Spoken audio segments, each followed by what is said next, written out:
RedBlue JD. Turabasuhuje kandi tubashimiye kuba mukurikiye izi gahunda. Tubahaye ikaze mu kiganiro igicumbi cy'ubutabera. Uyu ni umwanya wo kumenya amategeko ndetse na zimwe muri serivisi z'ubutabera zirebana n'u Rwanda. Birashoboka ko haramutse hatabayeho ubufatanye bw'ibihugu mu birebana n'ubutabera, nta gihugu ku giti cyacyo cyagira ubutabera buhamye.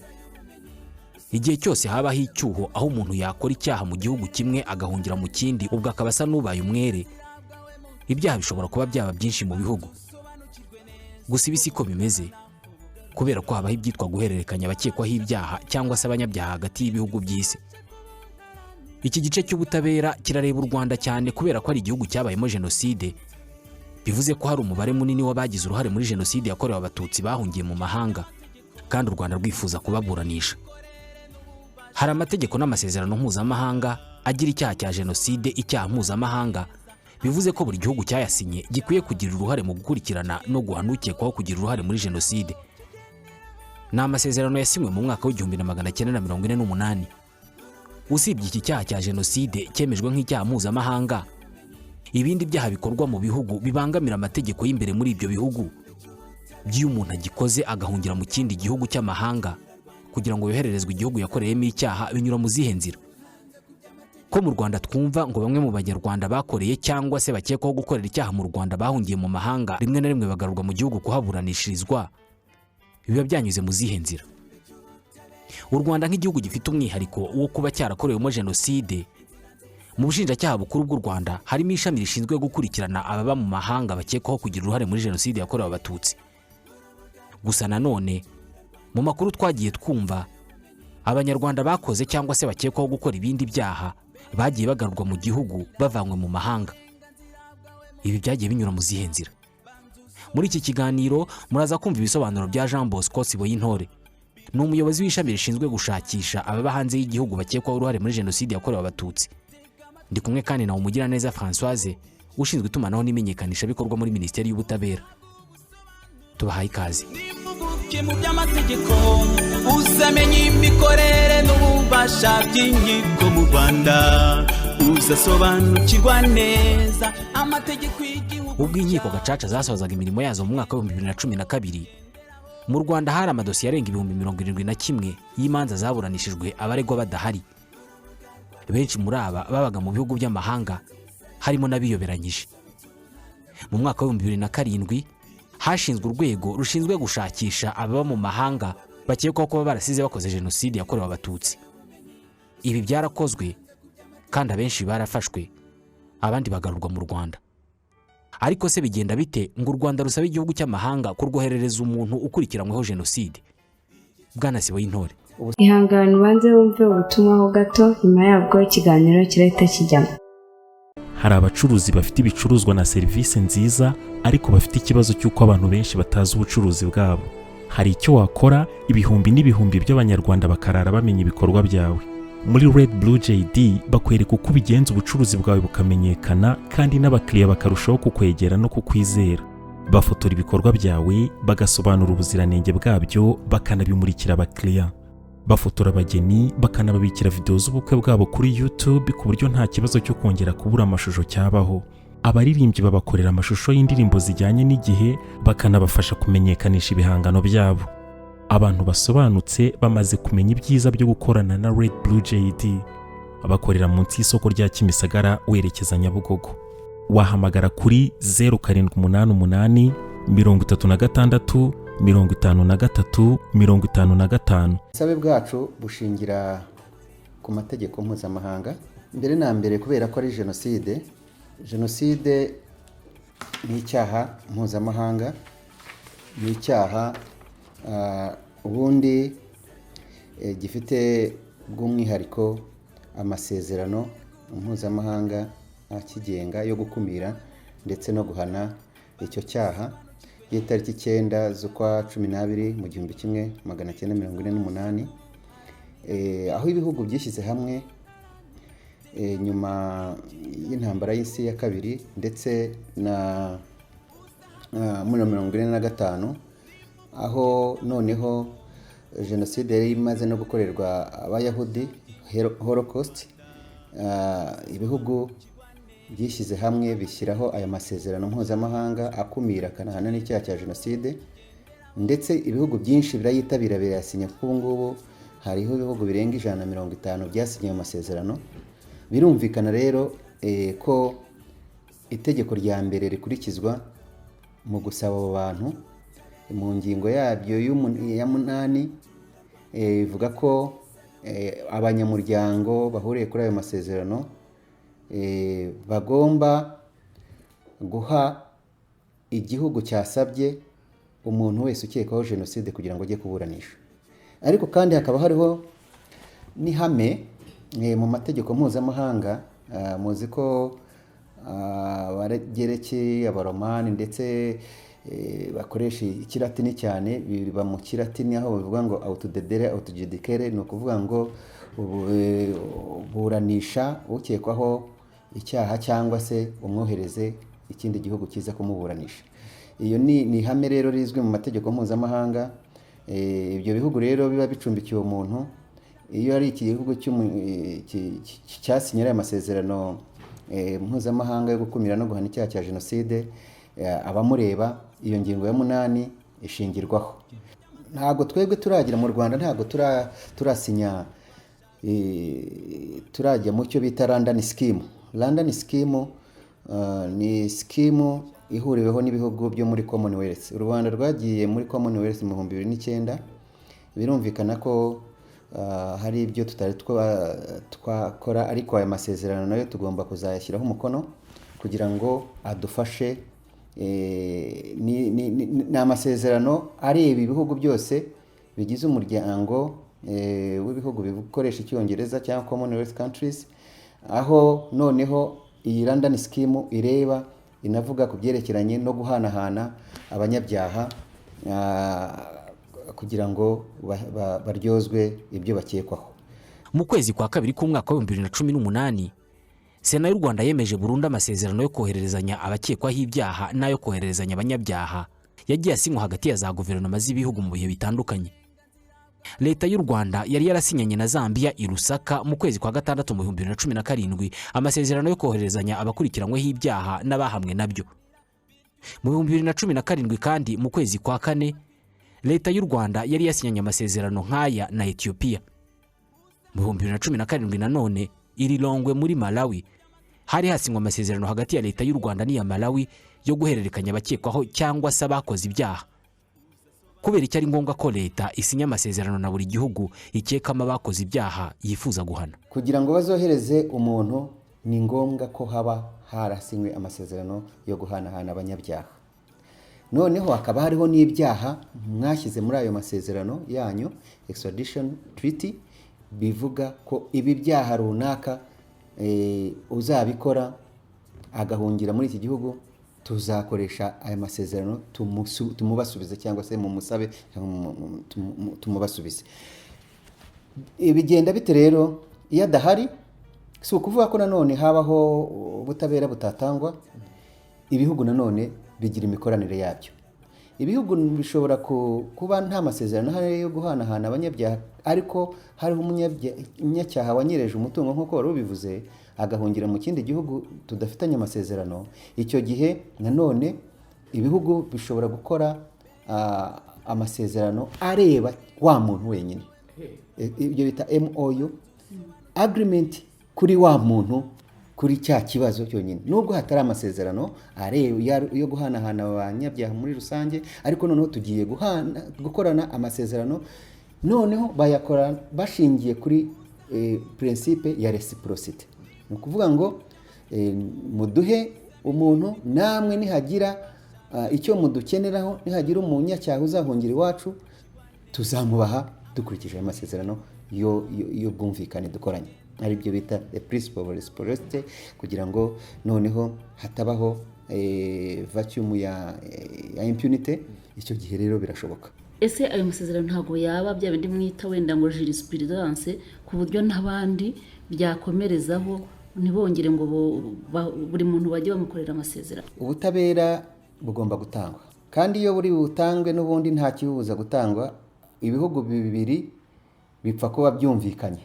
Kandi no muri aya masezerano yose ntiwumve ngo niyo hariho amasezerano mwarasinyenye amasezerano, iyo hatariho imibanire myiza y'ibihugu byombi, igisaba n'igisabwa nanone nta gikorwa. Twarabibonye, hari ibihugu byinshi turimo dufitanye n'amasezerano ariko babisaba nk'abantu ushingiye kuri aya masezerano ukagisanga biragenda intege, bigenda bisindagira, ugasanga ntabwo birimo kugera. Ariko urumva ya masezerano aba ahari. Icyangombwa rero mu guhanahana abanyabyaha ni ubushake bwa politiki bw'ibihugu byombi. Icyo gihe rero n'ubundi niyo mpamvu navuze ngo iyo hari ubushake bwa politiki ibihugu bikorana neza, biragenda bikavuga ngo kanaka wibye amafaranga muri banki runaka agacikira mu gihugu cy'igituranyi duturanye, turamusaba dukoresheje turerekana aho aherereye, dusabe ko cya gihugu kimufata kikamufunga, hanyuma ikibazo cyerekeranye ko nta masezerano ahari tuze kukireba nyuma, tukiganireho, tuvuge ngo okay, niba nta masezerano ahari reka tuyakorane areba wa muntu runaka. Habaho ibiganiro wa muntu ataroherezwa mu Rwanda akiriyo, n'aba ngaba bose boherejwe hagiye haba ibiganiro, niyo haba hari kuri ibyaha bya jenoside cyangwa se haba ari kuri ibyaha bisanzwe. Ni ukuvuga ngo wowe igihugu gisaba mugomba kugirana ibiganiro na cya gihugu mwasabye ko kibohereza wa muntu, ndetse bakareba na dosiye, bakareba hari ibyo bita test of evidence, bakareba niba ibimenyetso bifatika, bakareba niba mu byo mukurikiranyeho atari ibyaha bya politike. Noneho bamara kubibona bakabona mugakorana amasezerano iyo adahari, iyo ahari mugashingira kuri yandi ahari, hanyuma wa muntu mukamuzana. Warumbaje uti rero ese ntago byaba intandaro yo kuba washingiraho ya masezerano yandi mwakoze ya wa muntu specific kuri wa muntu, noneho ntiyaba amasezerano rusange yo kuhanahana abanyabyaha? Nibyo birashoboka, ari nayo mpamvu nk'ubu ngubu minijiste ari nayo ishinzwe kutubera ku isonga muri ibyo byo gukorana amasezerano n'ibihugu, ndetse na Minisiteri y'Ububanyi n'Amahanga. Ubundi bamaze gusinya amasezerano n'ibihugu byinshi. Nk'ubu ngubu mu 2017 hari amasezerano yo guhanahana abanyabyaha yasinywe hagati y'igihugu cy'u Rwanda na Malawi. Nanone hagati muri uwo mwaka mu 2017 none basinyana hagati y'igihugu cy'u Rwanda na Zambia ndetse na Ethiopia. Hariho rero n'ibindi bihugu dufitanye amasezerano nka Uganda, ayo nayo mu 2005, n'uza Kenya nayo mu 2009, Tanzania yo nayo kera nayo muri 1965, nayo yakeneye kuzavugururwa, za Congo Brazza dufitanye amasezerano. Ni ukuvuga ngo ibihugu duturanye, ibihugu byinshi dufitanye, ibihugu bike ntabwo ari byinshi cyane dufitanye amasezerano. Ariko nk'igihugu cyabayemo jenoside kiba kigomba gusinya amasezerano menshi, kuko nk'ubu ngubu ugarutse nko mu kazi dukora tumaze kohereza amadosiye arenga 1000 kandi tuyohereje mu bihugu 33. Ibyo bihugu byinshi rero nta masezerano dufitanye yo guhanahana abanyabyaha. Ariko nk'uko nababwiye kurebana na jenoside, ntago ayo masezerano ari ngombwa, ntago ari yo kamara. Mushobora no kumvikana ubundi buryo, hakabaho za memorandum of understanding MOU, bakohereza wa muntu. Ariko ku byaha bisanzweho biba bisaba ya masezerano nk'uko nabivuze, cyangwa se mukakorana amasezerano ya wa muntu mushaka kuvanayo. Ariko icyo gihe namwe mugomba kwemerera cya gihugu ko niharamuka uhungira mu gihugu cyanyu yarakoze icyaha, muzakora mushingiye kuri ya masezerano, nabo muzabaha wa muntu. Ibyo rero birashoboka cyane ko ibihugu u Rwanda rushobora gushingira kuri bene aya masezerano. Rwaranatangiye kuko minijiste igeze kuri bikora, ikangurira iganiriza ibi bihugu duturanye ndetse n'ibindi muri Afurika no hanze y'umugabane wa Afurika ko dusinyanye amasezerano. Kandi nta nubwo ari inyungu z'u Rwanda gusa, ni inyungu z'ibyo bihugu. Tugomba kumenya ko hari ibyaha by'inzaduka, nk'uko niko nabyita emerging crimes. Ni ibyaha bitagira umupaka, ni ibyaha bikorerwa umuntu aba yicaye i Burayi cyangwa se muri Aziya cyangwa se muri Amerika, akaba yakwiba amafaranga hano mu mabanki mu Rwanda, cyangwa se umuntu akaba ari hano agakoresha akiba handi. Ni ukuvuga ngo tugomba gukora aya masezerano. Ni ngombwa kugira ngo dushobore kurinda societe, abantu dushinzwe kurinda gukumira ibyaha, kugira ngo bakorere mu mudendezo ndetse no mu bwisanzure nta kibazo cyo kuvuga ngo nta mategeko hari cyangwa se umuntu ariba agahunga akagenda agaheza amafaranga akayatwara cyangwa se indi mitungo. Ni ukuvuga ngo rero nibyo agomba gutekerezwa uburyo bene ayo masezerano asinywa. Bitewe n'uko ibihugu by'isi bidahuje amategeko, buri gihugu cyahungiyemo umuntu noneho kikaza kumenya amakuru y'uko uwo muntu yasize akoze ibyaha mu gihugu cye, kenshi gihita kimuha umwanya wo kubisobanura. Ntabwo benshi twari tubizi, ariko hari abantu bakekwaho ibyaha boherezwa kuburanira mu bihugu byabo babanje kuburanira mu bihugu bari barahungiyemo kugira ngo urukiko abe ari rwo rufata icyemezo cyo kubohereza.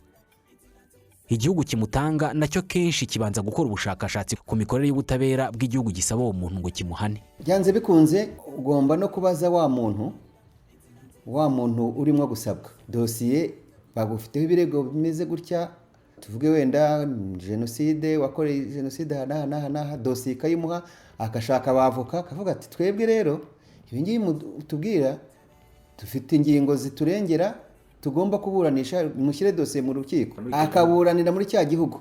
None urukiko rukaba ruzemeza ko za ngingo avuga.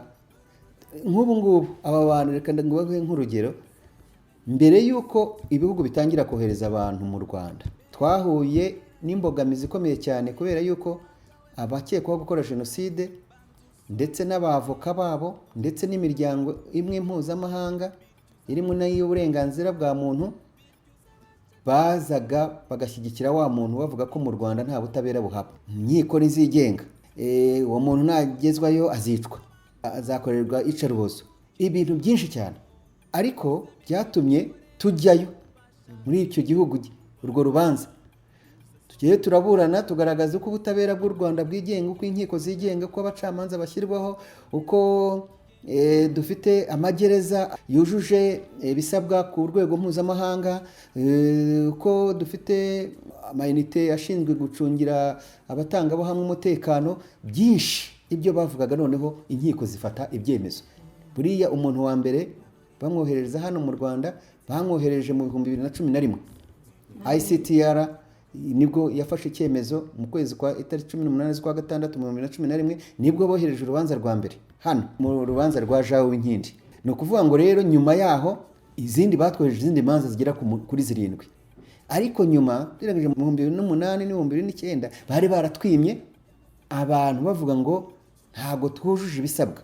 Ni ukuvuga ngo rero iyo habonetse imbogamizi nk'izo, ntabwo mu mujyi muhawe muri bwa buryo uri mu mategeko, uri mu masezerano, bwumvikanyweho mu masezerano. Ni ukuvuga ngo rero haba hajemo imbogamizi, hagomba kubaho urubanza kugira ngo basuzume niba umuntu ugiye koherezwa muri gihugu runaka ari buvuga ati njyewe kiriya gihugu ntago mushobora kukinyoherezamo, kabone nubwo bafite ibyo bandega, ariko bafite igihano cy'urupfu mu mategeko yabo.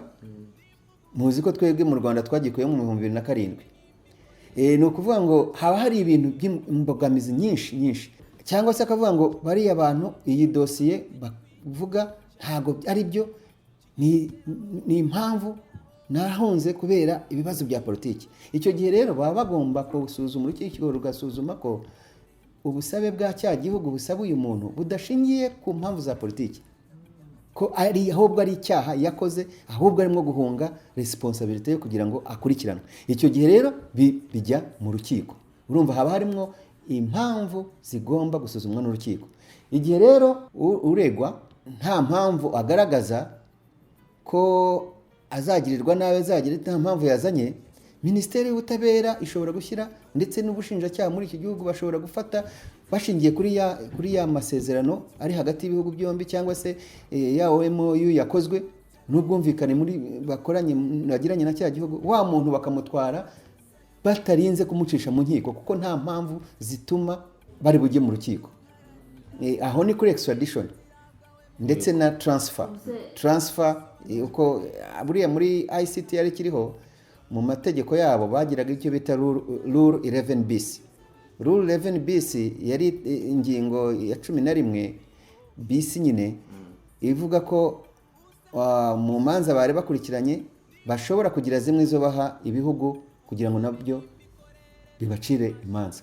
Ni muri urwo rwego u Rwanda rwasabye ICT kohereza imanza mu 2008 n'9 hari ibyo nababwira ko batabaduhaye icyo gihe bagira ibyo badusaba, twaje kuzuza harimo no kuvugurura amategeko, dusubirayo mu 2010, baduha mu 2011 baduha imanza, urubanza rwa mbere rwawe inkindi zaje gushingirwaho n'izindi, ndetse noneho haba case precedent cyangwa se case law jurisprudence wavugaga, n'ibindi bihugu bigenda bishingira kuri kwakohereza mu Rwanda kwa Uwinkindi, n'ibindi bihugu nka Sweden nubwo hariho woherejwe ariko ntaze kubera ko yaje kuva muri icyo gihugu akajya mu kindi gihugu, bari bohereje witwa Horogeze Silver, ndetse n'urukiko rw'uburenganzira bwa muntu rw'i Burayi narwo rwemeza ko mu Rwanda inkiko zikora zica imanza z'intabera zimeze neza,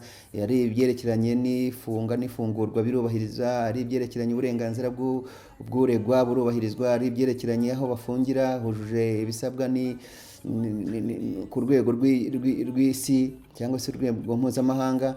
Hari byinshi basuzuma, ibyo ngibyo rero tukaba twarabitsinze. Ubu ngubu u Rwanda nta bibazo duhura nabyo byo kohereza hano abantu.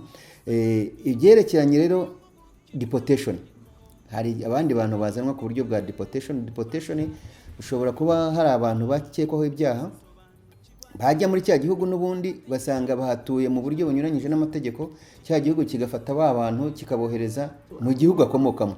Ubusanzwe kugira ngo ibihugu bisinyane amasezerano yo guhererekanya abakurikiranyweho ibyaha, bisaba ko ibyo bihugu biba bihuje ibyo bifata nk'ibyaha. Ibi bihugu binakora urutonde rw'ibyaha bizahererekanya babikoze bazahungira muri kimwe muri byo. Leta ebyiri z'ibihugu ziricara zigakora urutonde rw'ibyaha zihuriyeho, zikavuga ziti uzakora iki cyaha avuye iwacu akazi iwanyu muzamuduhe, kubera ko namwe turabizi ko mu gihugu cyanyu iki mugifata nk'icyaha. Ariko byagenda bite igihugu mwasinyanye amasezerano gisabye guhabwa ukurikiranyweho icyaha kidafatwa nk'icyaha mu gihugu cyanyu? Ya masezerano yo guhanahana abanyabyaha asinywa n'ibihugu byombi, bityo rero n'igihugu cy'u Rwanda kigomba kuba cyemera ko cyaha amategeko yacyo agihana. Ni ukuvuga ngo reka turebe, reka dufate homosexual ni ubutinganyi mu Rwanda nta ngingo igihana, nta n'icyemera. Hanze y'u Rwanda akenshi usanga ari uburenganzira, sibyo bifatwa nk'uburenganzira bw'umuntu bw'abantu bagomba kubana bahuje ibitsina bagira ngo twebwe amategeko yacu siko abivuga. Ariko reka tuvuge wenda ko hari igihugu kigihana uwo mutinganyi, akaba yakoze ubwo butinganyi muri icyo gihugu, yarangiza akizira hano mu Rwanda akaza nko muri holiday, bakohereza za manda ngo uwo muntu bagasaba ko twebwe twamuhana kubera icyo cyaha cyitwa icyaha iwabo, ariko twe kititwa icyaha iwacu. Ntabwo uwo muntu dushobora kumuhana kubera yuko nta tegeko rihari rihana icyo cyaha, ahubwo si n'icyaha mpuzamahanga. Kandi ushobora gusanga nta n'amasezerano icyo gihugu dufitanye. Niba tugifitanye rero uzasanga n'icyo cyaha kitarimo kubera yuko mu Rwanda kititwa icyaha mu mategeko, bityo rero igihe bateguraga ibyaha bizagira muri ya masezerano ntacyo bashyizemo kubera yuko kigomba kuba kiri mu mategeko hana ya cya gihugu cy'u Rwanda. Kuri ya ngingo mwigeze gukomozaho ko noneho hashobora kubaho amasezerano akorewe umuntu umwe, igihugu ntigishobora kubisaba. Aho ngaho rero niyo mpamvu ibyo ngibyo burya kenshi ni icyemezo cya politiki. Igihugu gishobora gusaba kikavuga ati rwose uyu muntu ni umwenegihugu wacu, icyaha yakoze cy'ubutinganyi wacu kibangamiye umutekano ndemyagihugu wacu, bakaba yabiganira bakemeza, bagasaba uwo muntu, bakahabaho ayo masezerano avuga ko nihabaho natwe uzagira bazamwohereza. Icyo gihe ibihugu byabikora bikaba byakorewe. Ariko rero byaba ikibazo wa muntu aramutse avuze ati no twebwe turabyanga kubera yuko bikajya mu nkiko, bikaba ngombwa ko bijya mu nkiko. Icyo gihe inkiko zishobora kutemeza ko wa muntu agira. Hari ikindi rero wari ubajije ku byerekeranye n'umunyarwanda ushobora kuba ari we wakoze cya cyaha hanze kandi mu Rwanda kititwa icyaha, nyamara akitahira akaza yagera mu Rwanda cya gihugu kikavuga ati nyamuneka uyu muntu ni mu muhana, twebwe tuzavuga ko nta cyaha ntikitwa icyaha, ntabwo tuzamukurikirana. Kandi rero nta nubwo twanamubaha kubera yuko itegeko nshinga rivuga ko tudashobora gutanga umwenegihugu wacu ku kindi gihugu kugira ngo ajye kuburanishwa n'ikindi gihugu. Yarakoze icyaha hanze ariko kidateganyijwe mu mategeko yacu akaza mu Rwanda, urumva ko icyo gihe ntitwamukurikirana kubera yuko ntabwo icyo gikorwa yitwa ko yakoreye hanze, u Rwanda rwo ntabwo abashinga amategeko b'u Rwanda ntibigeze bakita icyaha, itegeko ntabwo rikita icyaha, ibyo rero ntiwamukurikirana. Kandi rero byaba bigoye bamusabye ngo tumwohereze agiye kuburanira iwabo, ntabwo byakunda kubera yuko itegeko nshinga rivuga ko utakohereza umwenegihugu wawe kugira ngo ajye kuburana mu kindi gihugu cy'amahanga. Ni kimwe nk'uko buriya hari Abanyarwanda, ni ukuvuga ngo umunyarwanda hagiye agendana ubunyarwanda n'amategeko y'u Rwanda amureba. Hari ibikorwa ushobora gusanga hariya aho wagiye bititwa icyaha kandi mu Rwanda hano byitwa icyaha, ukaba rero u Rwanda rushobora kugukurikirana kuri ibyo byaha, kuri bya bikorwa wakoze hariya aho wabikoreye bititwa icyaha nyamara mu Rwanda byitwa icyaha. Reka dufate urugero, ubu ngubu ugiye nko mu gihugu runaka ugasanga icyo gihugu cyemera umukobwa ko ashobora kuba imyaka 14 ashobora kuba yarongorwa, kamuzana mu Rwanda, kamuzashyingirwa, kamuzana mu Rwanda, mukabana mu Rwanda, mwana w'imyaka 14. Icyo gihe rwose ushinjacyaha ushobora kuba bwagukurikiranaho viole sur mineur. Ntabwo wavuga ngo, ntabwo wakwitwaza ngo ariko ngo hariya ngo ntabwo bigira amategeko. Wowe nk'umunyarwanda, amategeko ashyiriyeho umunyarwanda yashyiriyeho kurengera n'abana noneho muri rusange, noneho ntabwo wayitwaza. Ni ukuvuga ngo rero ibi byo gukurikirana n'ubundi Abanyarwanda bigomba kugendera ku mategeko, yaba ari amategeko areba umwenegihugu. Ntabwo wavuga, niyo mpamvu nka buriya abantu bajya nko hanze, bariya Abanyarwanda bose ujya wumva bapfobya jenoside, bariya twabakurikirana, dushobora no kubakurikirana mu nkiko zacu tukababuranisha badahari, urukiko rupfa kuba rwamuhamagaje kuri aderesi izwi ari mu gihugu runaka arimo gupfoberezamo jenoside cyangwa kuyihakana, ushobora kumukurikirana mukamuhamagaza mu buryo bwemewe n'amategeko, noneho akababuranishwa adahari, rwa rubanza tukazarwohereza muri cya gihugu tugasaba ko bakoherezwa kuza kurangiza igihano. Ubwo ni mu bihugu bidahana icyo cyaha, kimwe nk'uko ibihugu bihana cya cyaha dushobora no kuba twatangaho ikirego kugira ngo bamukurikirane bakurikije amategeko yabo, kuko bya bihugu bihana cya cyaha. Ariko niba bitagihana akaba ari umunyarwanda, dushobora biba ikibazo iyo ari umunyamahanga uri mu mahanga urimo gukora icyaha gitoneka Abanyarwanda na biriya byo guhakana jenoside, gupfobya, gushinyagura, akaba bikoreye mu mahanga. Icyo gihe turagutegereza wazaza mu Rwanda nk'uko byabaye mu 2010 kuri Erinda, tukagufata amategeko yacu akiyapurika, agatangira kukuryoza ibyo uri ku butaka bw'u Rwanda. So bigira dynamics nyinshi, ariko ni ibintu amategeko arahari, ntabwo habaho impunity gap, ibihugu birakorana. Niyo hatariho nk'ubu ngubu ngarutse kuri rwa rugero mwavuga rwa wa munyamahanga wakoze icyaha hanze kandi hano kititwa icyaha, niba kibangamiye umutekano wa cya gihugu, ntabwo natwe dufite inyungu zo gukomeza kumubika hano. Twanavuga ati tuvire hano, ugende subira iwanyu ujye gusubiza ibi bintu.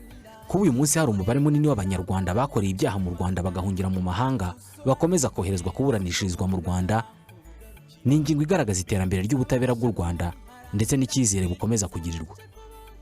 Ubushinjacyaha bukuru bw'u Rwanda buvuga ko usibye abakurikiranwaho uruhare muri jenoside yakorewe Abatutsi, hari n'Abanyarwanda bakora ibindi byaha nko kunyereza umutungo wa leta bagahungira mu mahanga, maze hakifashishwa impapuro zisaba itabwa muri yombi ryabo kandi bakoherezwa mu Rwanda. Birasa n'ibisobanuye ko gukora icyaha mu Rwanda wizeye guhungira mu mahanga bitakwizeza umutekano usesuye mu buhungiro. Nshuti bakunzi, twabanye muri iki kiganiro, icyanone naha tugisoreje.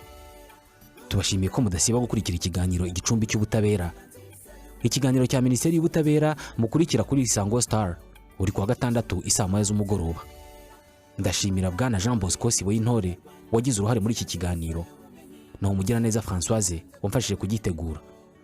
Ikiganiro nk'iki naho ubutaha. Byigeze bikubaho kwitabira ibirori, inama cyangwa se ibindi bikorwa bikaba uhari ukabikurikirana kuva bitangiye kugera bisoje, ariko nyuma y'ukwezi kumwe ugatangira kwibagirwa bimwe mu bice by'uko uwo muhango wagenze kandi wari uhari?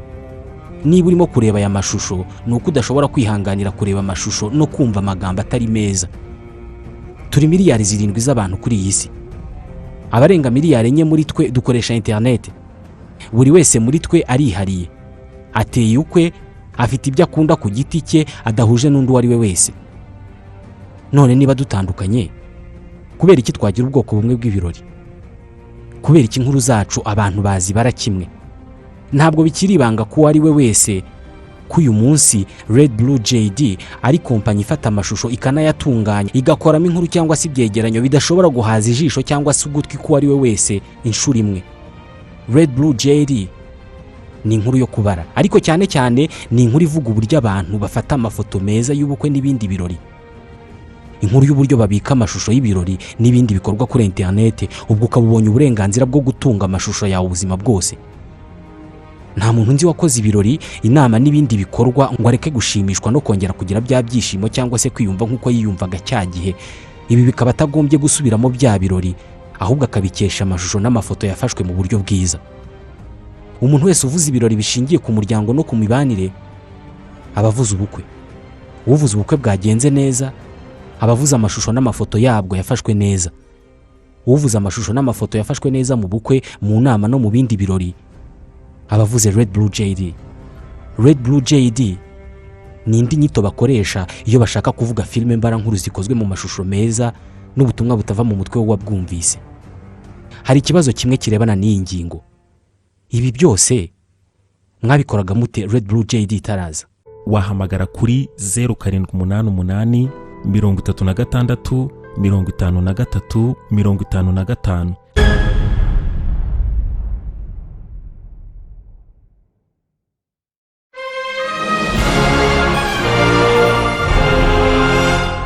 RedBlue JD.